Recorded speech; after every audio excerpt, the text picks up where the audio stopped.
y es que los pacientes no sanan solos o aislados en un cubículo como eran antes las unidades de cuidados intensivos, y hoy la familia empieza a tener un papel muy importante en la recuperación. Imaginemos una persona que esté 2, 3 semanas, un mes hospitalizado en una terapia intensiva donde tal vez la compañía de su mascota en su vida cotidiana le da confort. ¿Por qué le quitaríamos nosotros ese derecho o ese beneficio? ¿Qué es lo que se puede hacer o lo que se hace en otros países y que en México apenas empieza a promoverse estos conceptos? Es el concepto de hospital líquido, donde ahora el paciente se vuelve el centro de la atención. Habitualmente yo estoy aquí y espero a que el paciente venga a buscarme o que venga a buscar atención al hospital, pero esto debe de invertirse. El centro es el paciente y su familia, ¿sí? Bienvenidos, qué gusto tenerlos aquí de nueva cuenta en Creciendo con Ara Rangel.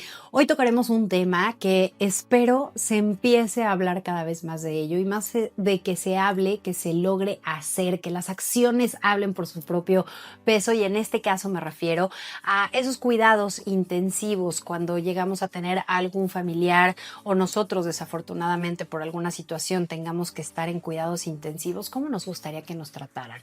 ¿Cómo nos gustaría sentir la presencia y el acompañamiento de nuestros seres queridos?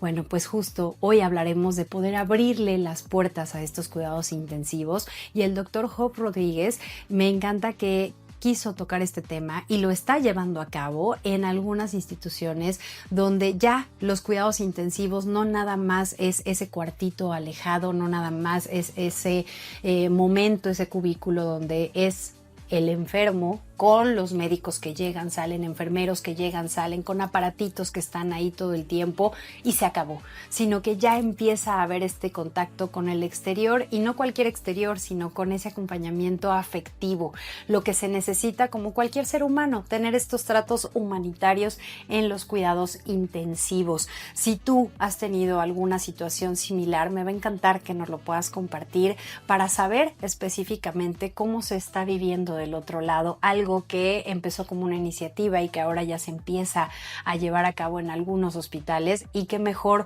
también saber alternativas, cuándo sí tener a nuestros pacientes, nuestros familiares internados, o en qué momento poder realizar en nuestra casa, en nuestro espacio, en el hogar, en este lugar seguro y con contención familiar, ahí adaptar todo a los cuidados intensivos. Quédate conmigo y hoy lo conocemos. Hoy en Creciendo está como invitado el doctor intensivista Job Rodríguez, jefe del Departamento de Medicina Crítica del Hospital H+ Querétaro, para hablar sobre cómo tener las puertas abiertas a los cuidados intensivos. Pues de verdad, gracias por aceptar la invitación, mi querido doctor Job, porque sí es un tema que a muchos nos puede causar hasta un poco de angustia, el no saber qué sucede dentro de estas unidades de cuidados intensivos. Y bueno, ya sabemos tu especialidad, ya conocimos un poquito de ti, pero ahora quiero que nos hagas favor de compartir, doctor, esta forma en la que como familiar podemos nosotros sumarnos a estos cuidados intensivos. Bienvenido. Muchísimas gracias, Sara. Muchas gracias por la presentación y gracias por la invitación y la oportunidad de poder compartir con ustedes y con tu audiencia estos temas que muchas veces se vuelven complejos, un poco por el temor que tenemos las personas de vernos a nosotros mismos o a un familiar dentro de un hospital, y más aún en una unidad de cuidados intensivos. La realidad que esto también preocupa hasta a los mismos profesionales de la salud. Por ejemplo, a algún cirujano, cardiólogo, neumólogo seguramente se preocupará que su paciente tenga que entrar a una unidad de cuidados intensivos. De tal forma que las unidades de cuidados intensivos, cuando nosotros las consideramos como unidades o centros de mayor vigilancia o cuidado, ¿sí? Se enfocan justamente en dos cosas. Uno, o prevenir el deterioro de nuestra enfermedad o de nuestro padecimiento, o intervenir cuando algo grave o algo crítico está ocurriendo en ese momento. Y es que los pacientes no sanan solos o aislados en un cubículo como eran antes las unidades de cuidados intensivos, y hoy la familia empieza a tener un papel muy importante en la recuperación. no solamente durante la enfermedad aguda, sino después de que salen de la enfermedad grave. Claro. Oye, Job, una pregunta. Esta intervención de la familia, por supuesto, es con la intención de ayudar, pero también si nosotros desconocemos qué tipo de cuidados son los que requiere nuestro familiar, ¿hasta qué punto saber que no estamos estorbando? Porque pues, nosotros no somos médicos, porque nosotros como familiar del paciente que está requiriendo este tipo de cuidados intensivos, también Ujú. puedo hablar por los familiares que he tenido oportunidad de saber de sus historias y decir, quiero estar con mi familiar, pero también no quiero estorbar al equipo médico. ¿Hasta qué punto saber que no estamos estorbando, Doc? Claro. Mira, para eso las unidades debemos de tener y los profesionales de la salud protocolos de ingreso a estas unidades para poder asignar un rol, y donde el rol del familiar tiene que centrarse en acompañar y aliviar. Eso también es fundamental independientemente de la condición que tenga su familiar. Entonces, primero, sabemos, todos los familiares de pacientes o no todas las personas tendrán o querrán estar cerca de su paciente en una situación que sea muy grave, entonces se comprenderá, pero habrá otros y con el tiempo, y si integramos a este manejo a profesionales como psicología, rehabilitación, que vayamos trabajando y entrenando a la familia a aceptar que está ocurriendo algo y que entonces no sea un trauma para el familiar el ver a su familiar en una unidad de cuidados intensivos, y entonces poco a poco ir integrando alguna función, como comento, principalmente de acompañamiento, y posteriormente tratamos de hacer intervenciones incluso en la rehabilitación que sean o que sea una participación activa del familiar cuando es posible. Sabemos que no siempre es posible, pero sí hay que hacerlo de forma paulatina. Pero lo que deben de saber las personas es que las puertas deben de estar abiertas en cualquier momento que quieran entrar. ¿Sí? No, si hay un horario, pero yo llegué antes o no pude venir en el horario. Los médicos hoy en día y las unidades de cuidados intensivos tenemos que tener la libertad y pensar que esto se llama UCI de puertas abiertas, decir, pues usted puede entrar a la hora que quiera ver a su familiar, ¿sí? Job, y ahí, bueno, mencionas el hecho de ir avanzando hacia este futuro donde las puertas abiertas en la unidad de cuidados intensivos esté presente, esté constante. Y me imagino que es porque han visto ustedes como médicos un avance diferente en los pacientes de estar aislados a tener esta comunicación y esta convivencia con los familiares. Tú consideras, habría que preparar emocionalmente probablemente a los familiares también para poder estar en estos momentos tan críticos con su familiar, sabiendo que su presencia puede ayudar? Sí, claro, es fundamental que nosotros pensemos también en el familiar, pero también, bueno, ponemos siempre en el centro al paciente, ¿sí? Ya, Y luego el familiar, pero también está el equipo médico. Algo que se reconoce hoy en la actualidad es que, pues, para atender a un paciente y sanar a un paciente, no solamente que tengo que buscar el bienestar del propio paciente, sino de su familiar, pero también del médico, ¿sí? Eso antes no nos preocupábamos por el bienestar o por la salud emocional de los sí. médicos que se encuentran en las unidades de cuidados intensivos. Entonces, sí es fundamental, y para eso se deben empezar o integrar programas de tanatología, de psicología en el Ujú. hospital, de incluso intervenciones tanatológicas de forma temprana, aun cuando no sepamos el resultado final de cualquier escenario. Todo esto nos va preparando a todos para los diferentes caminos que puede llevar el curso de alguna enfermedad.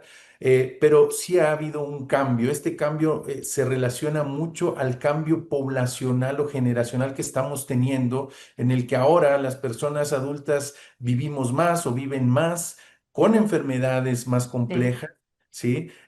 Cosa que no se veía en el pasado. Entonces, cada vez vemos más adultos mayores con enfermedades que entran a una terapia intensiva y salen de una terapia intensiva. Entonces, esto nos obliga a pensar más en una cuestión física, emocional, espiritual, y pues obviamente de la recuperación de la enfermedad, ¿no? Que lo ha llevado a alguna condición grave. Exactamente, Job. Y algo que me encantó en algún momento que tuvimos oportunidad de platicar es el que también el acompañamiento con los perritos es una maravilla. Se ha visto una evolución magnífica con los pacientes. Cuéntanos, porfa, de esta historia que me compartiste la vez pasada y que quiero que la audiencia se entere. Claro, la terapia asistida con perros en atención en salud no es algo nuevo. Realmente tiene muchísimo tiempo que se ha trabajado la terapia con animales, con caballos, con delfines, con cualquier mascota, etcétera. Hoy en día se busca, y ya en muchos países a nivel mundial se hacen programas de terapia asistida con perro. Hay dos vertientes. La primera es el acompañamiento, la liberación de estrés, carga emocional, incluso hasta disminución del dolor cuando un paciente tiene el acompañamiento, por ejemplo, de su mascota. Ujú. Imaginemos una persona que esté 2, 3 semanas, un mes hospitalizado en una terapia intensiva donde tal vez la compañía de su mascota en su vida cotidiana le da confort. ¿Por qué le quitaríamos nosotros ese derecho o ese beneficio? Entonces, actualmente hay algo muy interesante. Hay pocos trabajos, pocos estudios de investigación. Sin embargo, la evidencia actual en el mundo es fuerte con esos pocos trabajos. Incluso hasta caballos se han metido en unidades de cuidados intensivos en reportes de publicaciones a nivel internacional. Nosotros hemos empezado a trabajar un programa también. Obviamente lleva algunas fases en las que tenemos que cuadrar bien todo el protocolo de ingreso, de acceso y de seguridad del paciente y de las demás personas. Y una segunda fase, que es donde estamos buscando nosotros, es que sea una intervención terapéutica, pero más allá de la cuestión emocional o psicológica, sino imagina un escenario de un paciente que tiene una debilidad adquirida por la estancia en una unidad de cuidados intensivos y que tenga un perro de asistencia con el cual esté jugando, aventando una pelotita y que se la esté trayendo. Eso nos da un paso más allá hacia una rehabilitación integral y funcional. No ha habido en ningún estudio algún reporte de algún evento adverso serio como alguna infección o alguna enfermedad. Es más peligroso estar hospitalizado mucho tiempo que el que esté en contacto con un perro, obviamente bajo o con un animal bajo algún protocolo de seguimiento o atención. Ujú. Claro. Y Doc, ahorita siguiendo con lo que mencionas, el hecho de en la unidad de cuidados intensivos llevar a los familiares, llevar a este perrito acompañante de cariño, de emoción con el paciente, ¿qué tan viable es hacerlo a la inversa? El que se logre llevar esta unidad de cuidados intensivos a casa. ¿Es viable? ¿Es demasiado aparato? ¿Sí se puede vivir en casa con estos cuidados intensivos? Ahora, creo que tocas un punto muy importante del futuro de la medicina, no de la medicina crítica, del futuro de la medicina. Lo que se prevé para el futuro es que seamos hospitales más pequeños y dar más asistencia en el hogar. ¿Qué significa esto? El lugar más seguro para un paciente es su casa. Eso no nos queda duda. Si nosotros revisáramos todas las complicaciones que ocurren durante una hospitalización, que son esperadas y que aunque haya muchos programas que traten de limitar las complicaciones, hay delirio, el delirio que hace que los pacientes fluctúe su estado mental, prolonga la estancia, eso prolonga los costos, complicaciones, mortalidad, etcétera. Sí. Infecciones relacionadas a la atención sanitaria, los números son catastróficos a nivel mundial. Eso no ocurre en la casa de un paciente, eso no ocurre en nuestros hogares, ¿sí? Muchos pacientes que están hospitalizados para terminar un esquema de antibiótico, por ejemplo, pues lo pudieran recibir en su casa. Su casa definitivamente es su entorno, su medio ambiente. ¿Qué es lo que se puede hacer o lo que se hace en otros países y que en México apenas empieza a promoverse estos conceptos?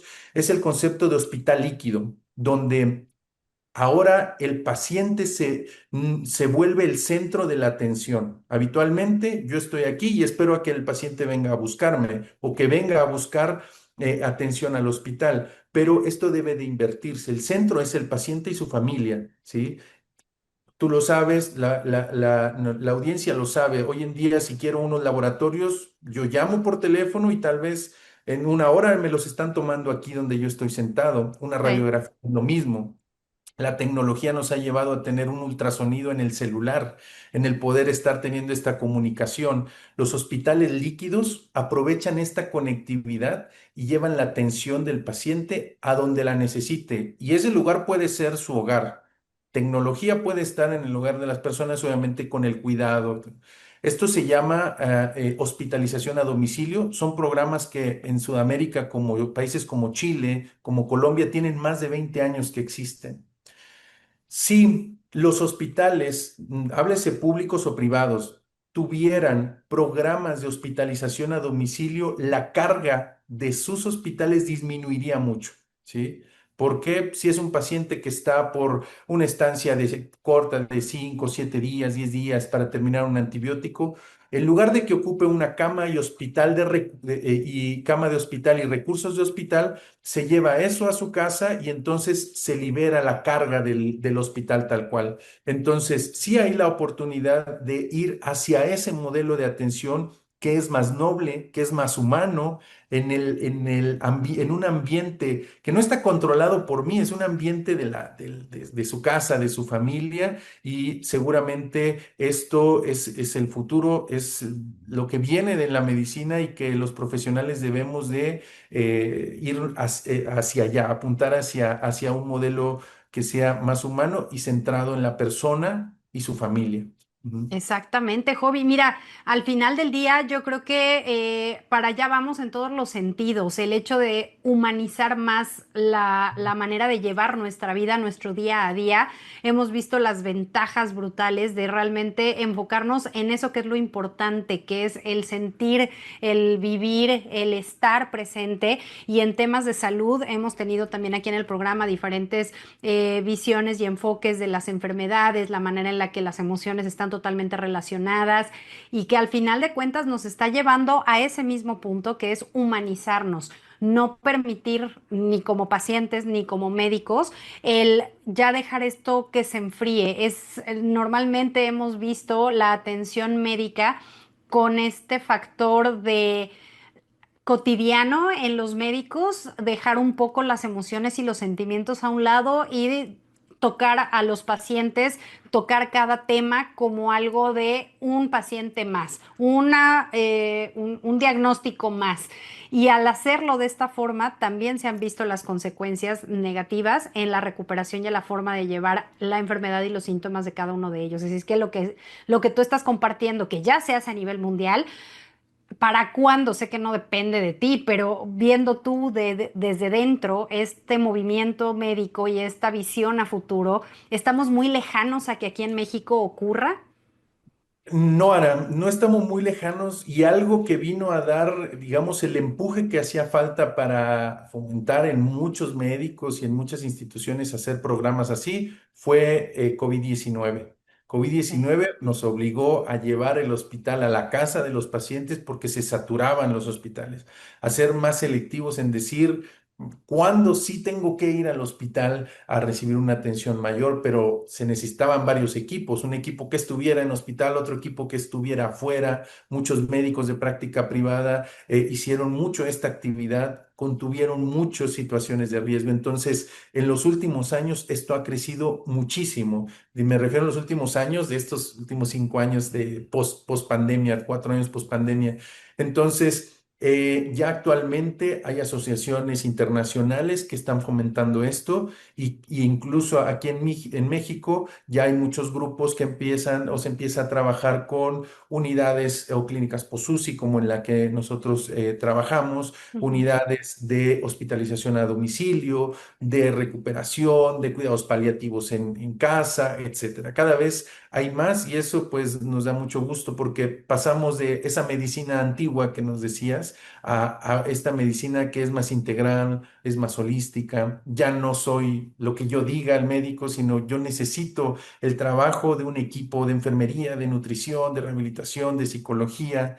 y eso nos hace hacer mejor nuestro trabajo y mejor los resultados con los pacientes. Entonces, ya está ocurriendo, respondiendo a tu pregunta, ya está ocurriendo. Y este espacio pues me permite todavía difundir más todo esto y seguramente en los próximos años empezaremos a escuchar mucho más de este tipo de prácticas. Ara. Exactamente, doctor. Bueno, pues nos da esta esperanza el escucharte que ya vamos con paso acelerado hacia esta manera de tener los cuidados en casa y de manera particular y aprovechando estos últimos minutitos de la entrevista, cuéntanos si quisiéramos o necesitáramos tener este acompañamiento en casa que ustedes ya lo manejan en esta clínica Post-UCI, ¿cómo te encontramos? ¿Qué necesitamos para poder tener este acompañamiento suyo? Bueno, nosotros, aparte de estar en una unidad de cuidados intensivos, que es nuestra área de trabajo habitual, como equipo hemos creado un ecosistema de profesionales que realizan estas actividades. No solamente es a nuestros pacientes, obviamente nace de la necesidad de nuestros propios pacientes en las unidades de cuidados intensivos, pero cuando salimos y vemos que es una necesidad impresionante. Entonces nosotros creamos un modelo de atención que se llama Kisana, Expertos en Calidad de Vida, y donde nos enfocamos en dar calidad de vida independientemente de la edad, de los diagnósticos, del pronóstico, de las enfermedades y tratar de llevar todo lo que necesita el paciente a donde él lo quiera. Si es su casa, pues es su casa. Obviamente es con una dinámica. Pueden encontrar más información en nuestra página de internet, que es www.kisana.com.mx, y ahí están nuestros medios de contacto para cualquier cosa, dudas, preguntas, contactarnos, pues estamos a sus órdenes. Muchísimas gracias. Pues doctor Job Rodríguez, un gustazo tenerte aquí, un gustazo tener esta información que creo que a muchos familiares nos va a ayudar muchísimo el darnos cuenta que ya estamos avanzando hacia esa forma humana de trabajar y de tratar al paciente, a la familia, a los médicos que también son seres humanos y que de forma integral llevemos una mejoría de estas cuestiones de diferentes diagnósticos. Te agradezco muchísimo. Ya está apareciendo, de hecho, en pantalla la página que mencionaste y no sé si ese es el único medio, tengas algún correo, algún teléfono donde podamos contactarte. Sí, el correo electrónico es escuchamos@kisana.com y todos los medios de contacto van a estar en nuestra página de internet, e incluso WhatsApp, correo electrónico, cualquier duda que tengan, necesiten, estamos a la orden. Excelente, pues de verdad muchísimas gracias, Doc, que tengas muy buen día. Nosotros aquí en Creciendo continuamos con más. Gracias, hasta luego. Ay, me encantó saber que también esos animalitos de compañía, esos perritos, esas mascotas que nos acompañan cuando estamos sanos, nos pueden ayudar a mejorar nuestra salud justo en estos momentos tan importantes. Estos cuidados intensivos, el manejar de la mejor forma las emociones para un mejor tratamiento, una mejoría más rápida en esta situación que podamos estar viviendo y que si ya ahorita lo escuchamos, nos dio este sentido, se nos hizo lógico y lo queremos llevar a cabo, pues también tener ese derecho y tener esa seguridad para pedirlo a nuestros médicos, para pedirlo en estas atenciones médicas, el que nos asesoren, el que nos apoyen, nos ayuden a llevar estas puertas abiertas en los cuidados intensivos. Y bueno, ya dejó el doctor Job todas las medios de comunicación para que los puedan a ellos, a él, a su grupo, a su equipo de trabajo, contactar y poder llevar estos cuidados intensivos a casa. Eso está maravilloso desde mi punto de vista. No hay mejor lugar que tu propio hogar y tu propio espacio conocido para estar y disfrutar, si lo puedes llamar de alguna manera, este proceso de recuperación. Y pues bueno, también a mí me va a encantar que nos contactes a través de nuestras redes sociales que están apareciendo en pantalla. Estamos en Instagram, en Facebook y también en el canal de YouTube como Creciendo con Ara Rangel, para que te sumes ahí a esta comunidad, a esta tribu, nos hagas tus comentarios, tus sugerencias y ahí estaremos muy, muy al pendiente. También vía WhatsApp, nos encanta recibir tus mensajes y de manera personal los contesto y estoy ahí en contacto con cada uno de los que hacen favor de escribirnos. Muchísimas, muchísimas gracias. Recordar que todos los viernes estamos estrenando un capítulo más aquí en Creciendo con Ara Rangel por RTQ y todos los domingos lo subimos a plataforma. Nos vemos la siguiente semana.